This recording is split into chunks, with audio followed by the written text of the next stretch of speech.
Le silence était lourd. Le stade entier retenait son souffle. Le moment était arrivé. Le jeune prodige, le symbole du futur, l'enfant miracle du Barça, Lamine Yamal s'avance. Le ballon est posé. Tous les regards sont sur lui. Et puis, il rate. Pas juste un penalty, un message, un signal, le début de quelque chose que personne n'avait vu venir.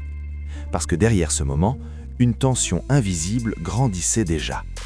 Une tension entre un joueur considéré comme intouchable et un entraîneur qui refuse de traiter qui que ce soit comme une star au-dessus du système. Cet entraîneur, c'est Hansi Flick. Quand Flick arrive au FC Barcelona, il arrive avec une mission claire: restaurer la discipline, remettre de l'ordre et surtout reconstruire une équipe solide. Peu importe l'âge, peu importe le statut, peu importe la hype. Et très vite, une réalité dérangeante apparaît. Lamine Yamal n'est plus simplement le jeune talent protégé. Il devient un joueur que Flick observe, analyse et critique. Car Flick voit quelque chose que peu de gens osent dire publiquement. Oui, Yamal a un talent générationnel. Oui, il peut éliminer n'importe quel défenseur. Mais le football au plus haut niveau ne pardonne pas le manque d'efficacité. Et ce pénalty raté n'est pas un simple accident. Pour Flick, c'est le symbole d'un problème plus profond. Un joueur jeune, un joueur sous pression, un joueur qui commence à ressentir le poids des attentes. Mais surtout, un joueur qui doit apprendre que le talent seul ne suffit pas. En coulisses, Flick commence à prendre des décisions fortes. Moins de privilèges, plus d'exigences, plus de discipline. Et pour la première fois, Lamine Yamal commence à comprendre que son statut ne le protège plus. Certains matchs, il est remplacé plus tôt que prévu. D'autres fois, Flick ne le regarde même pas quand il sort du terrain. Pas de sourire, pas de geste rassurant. Juste un message silencieux. Tu dois faire plus. Pour un joueur de 17 ans, habitué à être applaudi, célébré, protégé, c'est un choc. Et les fans commencent à remarquer quelque chose. Le langage corporel, la frustration, les regards. Ce n'est plus le même Yamal. Il doute, il hésite. Il tente des gestes compliqués comme pour prouver qu'il est toujours spécial. Mais Flick ne veut pas de gestes spéciaux. Il veut de l'efficacité. Il veut des résultats.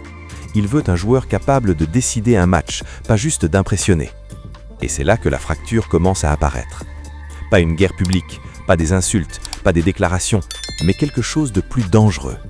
Une guerre silencieuse. Une guerre psychologique. D'un côté, un entraîneur froid, méthodique, obsédé par la performance. De l'autre, un jeune prodige, symbole de l'espoir, mais encore en construction. Flick ne veut pas détruire Yamal, il veut le transformer. Mais cette transformation est douloureuse parce qu'elle implique des erreurs, des échecs, des critiques. Et ce pénalty raté a changé la perception. Certains fans commencent à poser des questions. Est-il vraiment prêt?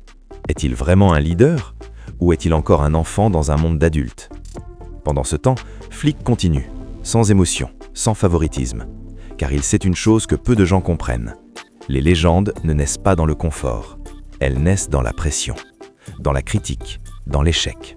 Et maintenant, tout dépend de Lamine Yamal. Va-t-il s'effondrer? Ou va-t-il devenir plus fort? Va-t-il prouver à Flick qu'il peut devenir le leader du Barça? Ou va-t-il confirmer les doutes? Une chose est certaine, cette histoire est loin d'être terminée. Et le prochain match pourrait tout changer. Alors, dis-moi en commentaire, Lamine Yamal est-il une future légende ou un talent encore trop fragile pour porter le Barça? Parce que désormais, tous les regards sont sur lui.